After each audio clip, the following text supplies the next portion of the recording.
গল্পতরু চ্যানেলে আপনাদের সাথে আছি আমি রাজ। পড়ছি হুমায়ুন আহমেদের একটি ছোট গল্প, ছুনু মিয়া। আমার নাম সুনু মিয়া। গলার স্বরে বিস্মিত হয়ে তাকালাম। চাপা হিসহিসে গলা। সর্পকুলের কথা বলার ক্ষমতা থাকলে হয়তো এভাবেই কথা বলতো। তবে আমার পাশে যে দাঁড়িয়ে আছে সে সাপ না, মানুষ। ছোটখাটো একজন মানুষ। গায়ে চকচকে শার্ট। সেই শার্ট প্যান্টের ভেতর ইন করানো। পায়ে অবশ্যই স্পঞ্জের স্যান্ডেল। লক্ষ্য করলাম পায়ের বুড়ো আঙুলে নেল পলিশ দেওয়া হয়েছে। হাতের কনিষ্ঠ আঙুলেও নেল পলিশ। মাথার চুল তেলে চপচপ করছে। চোখে সানগ্লাস। কিছুক্ষণ আগে পান খেয়েছে, পানের রস গড়িয়ে পড়ছে।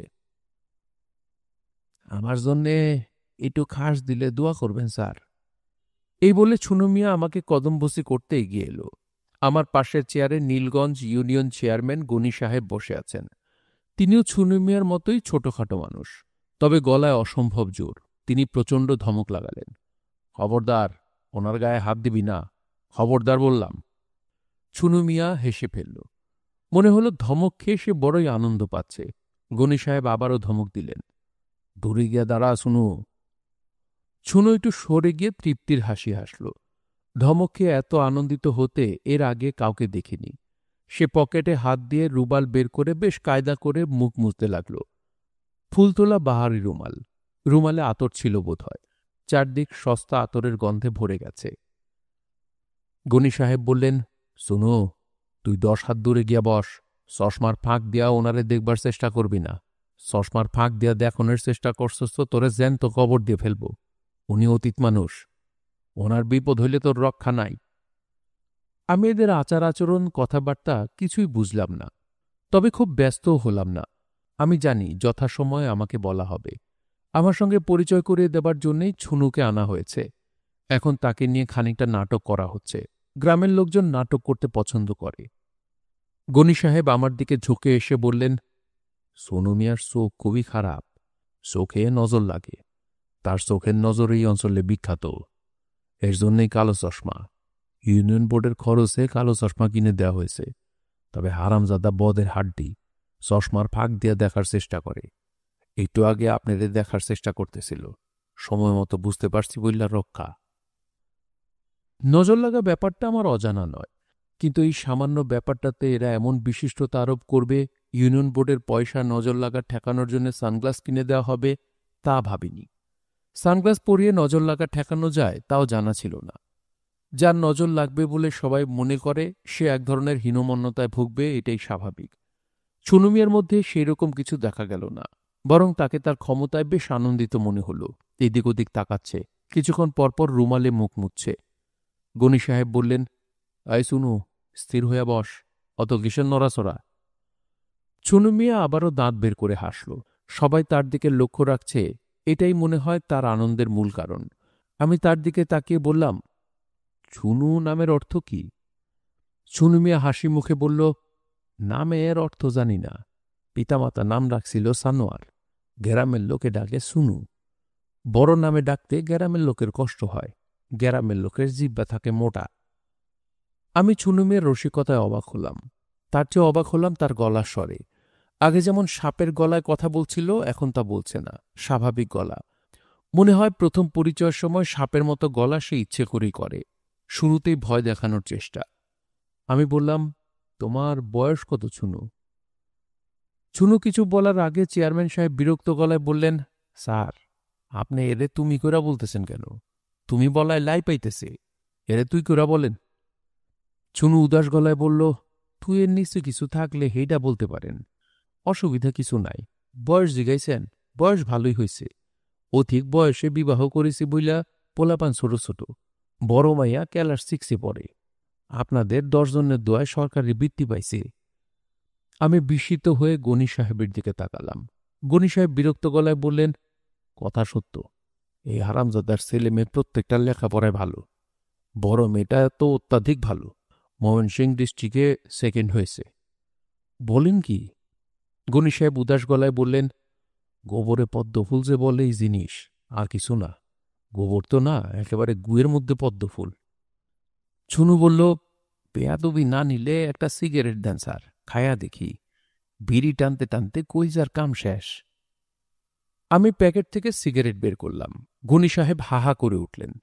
হাতে দিবেন না স্যার, হাতে দিবেন না, মাটিতে ভিক্ষা মারেন বলে তিনি অপেক্ষা করলেন না।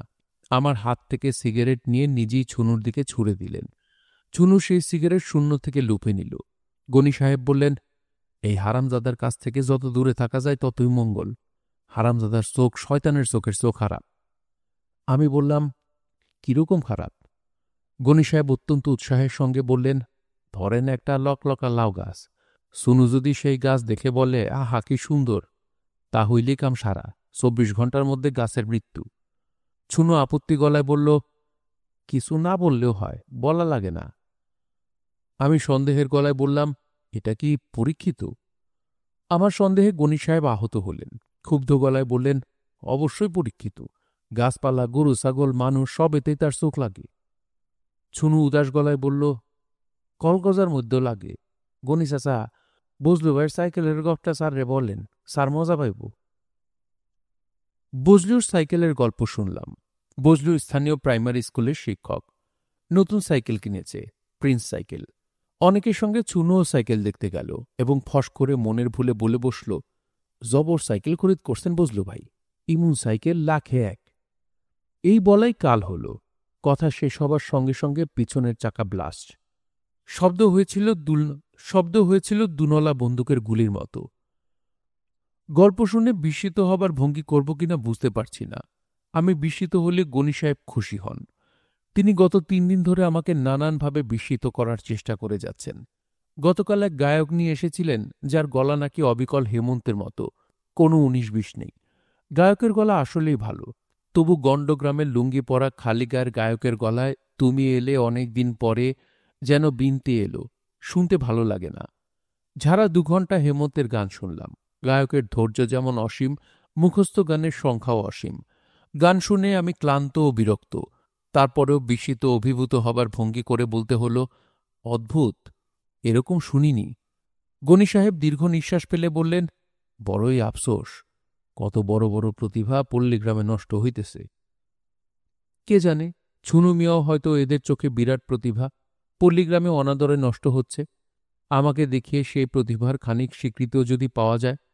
গনি সাহেব আমার কানের কাছে মুখ এনে ফিসফিস করে বললেন, ভাই সাহেব, সুনুর চোখ বড়ই ডেঞ্জারাস, ভেরি ভেরি ডেঞ্জারাস। গ্রামের মানুষদের এই আরেক অভ্যাস, কানে কথা বলা। ছুনুর চোখ ডেঞ্জারাস এই তথ্য আমার কানের ভেতরে দিয়ে দেওয়ার দরকার নেই। এটা তেমন গোপন তথ্যও না। এমন না যে ছুনু এই গোপন সংবাদ দিয়ে দেয় আহত হবে। ছুনু এই খবরে খুশি হয় বলেই আমার ধারণা। সে যে একজন ডেঞ্জারাস ব্যক্তি তা প্রমাণ করার জন্য ছুনুর নিজের ব্যস্ততাও কম না, গনি সাহেবের চেয়ে বেশি বলেই তো মনে হচ্ছে। ছুনু বলল, বিয়াবাড়ির গফটা করেন, সার মজা পাইব, বড় মজার গফ। মজা পাবার জন্যে আমি তেমন অস্থির হলাম না। তারপরেও বিয়েবাড়ির গল্প শুনতে হল। ৩ বছর আগের ঘটনা। এই গ্রামেরই একটি মেয়ের বিয়ে হচ্ছে। বর আসছে পালকিতে। পথে ছুনুর সঙ্গে দেখা। ছুনু পালকি দেখে মুগ্ধ হয়ে মনের ভুলে বলে ফেলল, মেলা দিন পরে পালকি দেখলাম, বড়ই সৌন্দর্য। ছুনুর কথা শেষ হবার আগে পালকি ভেঙে ধান খেতে পড়ে গেল। সেখানে আবার ১ হাঁটু পানি। নতুন বর কাদায় পানিতে মাখামাখি। কোনে বাড়ির লোকজন খবর শুনে ছুনুকে ধরে ইচ্ছেমতো ধোলাই দিয়েছে। নীলগঞ্জ সদর হাসপাতালে থাকতে হয়েছিল ৪ দিন। ছুনু হাসি মুখে বলল, আর একটু হইলে জানে মাইরা ফেলত স্যার, অল্পের জন্য জীবন রক্ষা হইছে, সবই আল্লাহর ইশারা। আমি বললাম, মার খেয়ে তুমি তো মনে হয় খুশি হয়েছ। ছুনু বিনয়ে গলে গিয়ে বলল, মায়ের তো স্যার খাওন লাগবই, অত বড় একটা ক্ষমতা। এই ক্ষমতা কি তুমি খুশি? লোকজন আমারে সমীহ করে, যখন পথে হাঁটি আঙুল উচায় দেখায়, বড় ভালো লাগে। এই যে আপনি আমারে আদর কইরা ফিল্টার সিগারেট দিলেন, আমি খাইলাম, এইগুলান হইল আমার ক্ষমতার কারণে। ক্ষমতা না থাকলে কে আমারে পুষত? তুমি কি নিশ্চিত তোমার ক্ষমতা আছে? ছুনু মিয়া প্রশ্ন শুনে হেসে ফেলল। আনন্দিত গলায় বলল, নিজের কথা নিজের মুখে বলা ঠিক না, গুনাহ হয়। আল্লাহ পাক বেজার হন।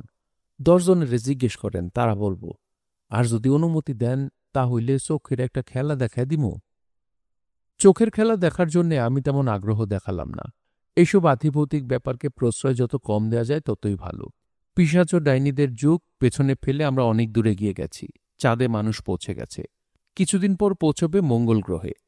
এই সময় চোখ লাগা নিয়ে মাথা ঘামানো শুধু হাস্যকর না, অপরাধও। পরদিন দুপুরে চুনুর সঙ্গে আমার আবার দেখা। গনি সাহেবকে নিয়ে বেড়াতে বের হয়েছি। হঠাৎ দেখি খালের পাড় থেকে চুনু কচিলতি সংগ্রহ করছে। চুনুর গায়ে আগের দিনের পোশাক নেই, ময়লা লুঙ্গি, খালি গা, চোখে সানগ্লাসও নেই। চুনুর সঙ্গে 12-13 বছরের ফুটফুটে একটা মেয়ে। চুনুর তুলনায় তার মেয়েটার পোশাক পরিপাটি, ফ্রকটা সুন্দর এবং পরিষ্কার, মাথার চুল বেনি করে বাঁধা। এটা বোধহয় চুনুর বৃত্তি পাওয়া মেয়ে। আমি বললাম, কে, চুনু না? চুনু জিভে কামড় দিল, যেন হঠাৎ আমাকে দেখে লজ্জা পেয়েছে। এই কি তোমার বৃত্তি পাওয়া মেয়ে? চুনু যেন আরও লজ্জা পেল। আমি মেয়েটির দিকে তাকিয়ে বললাম, নাম কি মা? মেয়ে বিস্মিত এবং খুশি খুশি গলায় বলল, মরিয়ম। চুনু বলল, সাসাজানরে কত বসি কর্মা, মুরব্বীরে আদব করবা না, এইসব আমি সহ্য করব না। মেয়ে এসে সালাম করল। আমি অবাক হয়ে দেখি চুনু চোখ মুছছে। কিছু জিজ্ঞেস করার আগেই চুনু বলল, আপনার মতো একজন বিশিষ্ট ব্যক্তি আমার মেরে মা ডাকল। মনটার মধ্যে বড় আনন্দ হইতেছে স্যার, বড় আনন্দ। আপনার মতো মানুষের দেখা পাওয়া ভাগ্যের ব্যাপার। গনি সাহেব বিরক্ত গলায় বললেন, ঢং করিস না শুনো, আজ তোর চশমা কই? চশমা ছাড়া ঘুরতাছস, তুই পাইছস কি? গনি সাহেবের কথায় তার ভাবান্তর হল না, সে চোখ মুছতেই থাকল। সন্ধ্যাবেলা গনি সাহেবের বাড়িতে ফেরার পথে ছোট্ট দুর্ঘটনা ঘটল। পা পিছলে ডিস্ট্রিক্ট বোর্ডের সড়ক থেকে নিচে খালে পড়ে গেলাম। ব্যথা ভালোই পেলাম, পা মুচকে গেল। দেখতে দেখতে ফুলে ঢোল। গনি সাহেব গম্ভীর গলায় বললেন, এরকম ঘটনা যে ঘটব আগে টের পাইছি। সুনু যখন বলছে আপনার মতো মানুষের দেখা পাওয়া ভাগ্যের কথা, তখনই বুঝছি হইছে কাম। আমি বললাম, গনি সাহেব, আমি নিজের কারণে ব্যথা পেয়েছি, পা পিছলে পড়ে গেছি। বেচারা ছুনুকে এর মধ্যে জড়ানো খুবই হাস্যকর হচ্ছে। গনি সাহেব থতমত গলায় বললেন, শুকনা খটখটা রাস্তা, এর মধ্যে আপনার পা পিছলাইল, বিষয় কি? বিষয় পরিষ্কার, সুনু হারামজাদা নজর দিছে। তার চোখে ছিল না চশমা, এটা তো সোজা হিসাব। হারামজাদার সাহস কত চশমা ছাড়া ঘুরে, এর মীমাংসা হওয়া দরকার। অন্ধবিশ্বাসের সঙ্গে তর্ক চলে না, কাজেই আর কিছু না বলে আমি গনি সাহেবের কাঁধে ভর দিয়ে ঘরে ফিরলাম। আমার উপর চুনু নজর দিয়েছে এই খবর কিছুক্ষণের মধ্যে রাষ্ট্র হয়ে গেল। দলে দলে লোক আমাকে দেখতে আসতে লাগল।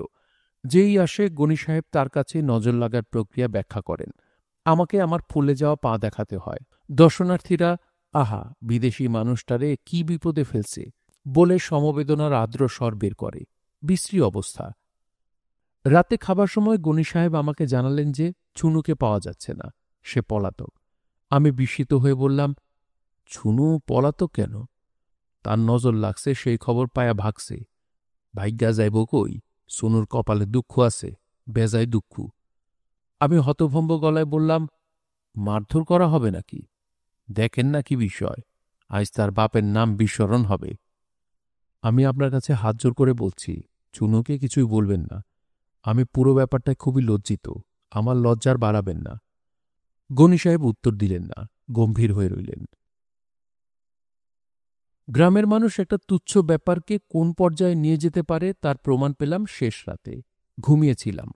গনি সাহেব আমাকে ঘুম থেকে তুলে বললেন, সুনু ধরা পড়েছে, আসেন দেখে যান। হারামজাদা কত বড় বদ, নিজের ঘরে চালের ওপরে উঠে বসেছিল, তয় তার জন্মের শিক্ষা হয়ে গেছে। আমি ঘর থেকে বের হয়ে দেখি উঠোনের মাঝখানে চুনু পড়ে আছে। আমাকে আসতে দেখে কে একজন 5 ব্যাটারির একটা টর্চ চুনুর উপর ধরল। আমি অবাক হয়ে দেখলাম চুনুর গায়ে কোনো কাপড় নেই, সম্পূর্ণ নগ্ন অবস্থায় সে পড়ে আছে, সারা শরীর রক্তে মাখামাখি। সে মাঝে মাঝে শা শা জাতীয় শব্দ করছে, আবার সেই শব্দ থেমে যাচ্ছে। কি ভয়াবহ অবস্থা! উঠোনের এক প্রান্তে দাঁড়িয়ে আছে ছুনুর মেয়েটা। সে তার বাবাকে দেখছে না, দেখছে আমাকে। তার চোখে ঘৃণা নেই, রাগ নেই, তার চোখ গভীর অভিমানে আর্দ্র। আমি ছুনুর কাছে গিয়ে বললাম, ছুনু, আমার লজ্জার অনুতাপের কোনো শেষ নেই, আমি তোমার কাছে ক্ষমা প্রার্থী। ছুনু অনেক কষ্টে চোখ মেলল।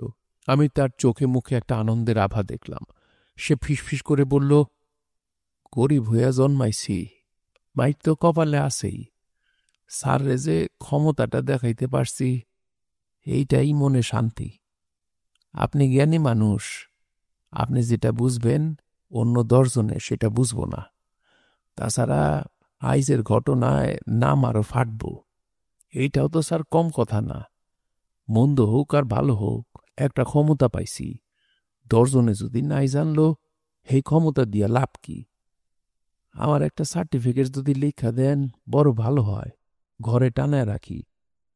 কি সার্টিফিকেট? নজরের বিষয়ে একটা সার্টিফিকেট। আচ্ছা যাও, দেব সার্টিফিকেট। ছুনুর হেঁচকির মতো উঠছে। দূরে দাঁড়িয়ে তার মেয়েটা কাঁদছে। কি অদ্ভুত পরিস্থিতি! কি একজন বলল, ছুনুর তবাটা পরায় ফেলা দরকার, অবস্থা ভালো ঠেকতেছে না। ছুনুকে বিছানায় এনে শোয়ানোর ব্যবস্থা করে ডাক্তার আনতে লোক পাঠালাম। ছুনু চোখের ইশারায় আমাকে কাছে ডাকল। আমি মাথার কাছে গিয়ে দাঁড়াতেই ফিসফিস করে বলল, মইরা যাব কিনা বুঝতাছি না, শ্বাসকষ্ট হইতেছে। একটা গোপন কথা আপনারে বইল্লা যাই স্যার, না বললে অপরাধী হয়ে থাকব। আমার আসলে কোনো ক্ষমতা নাই। দুষ্টুর লোকে গেরাম ভর্তি, ক্ষমতা থাকলে নজর দিয়া এরারে শেষ কইরা দিতাম। যেমন ধরেন আমরার চেয়ারম্যান গনি সাহেব, কত চেষ্টা করছি তারে নজর লাগাইতে, লাগে না। আমি তাকিয়ে আছি, কি বলবো বুঝতে পারছি না। ছুনু শ্বাস টানতে টানতে ফিসফিস করে বলল, সার্টিফিকেটটা কিন্তু স্যার দিবেন, বাইসা থাকলে কামে লাগব। শুনছিলেন হুমায়ুন আহমেদের গল্প ছুনু মিয়া। গল্পটি আপনাদের কাছে কেমন লাগলো তা কমেন্ট করে আমাদেরকে জানাতে পারেন। ভালো লাগলে একটি লাইক করবেন, চাইলে শেয়ার করতে পারেন। সবাই ভালো থাকবেন, সুস্থ থাকবেন এবং গল্পতরুর সঙ্গী থাকবেন। ধন্যবাদ।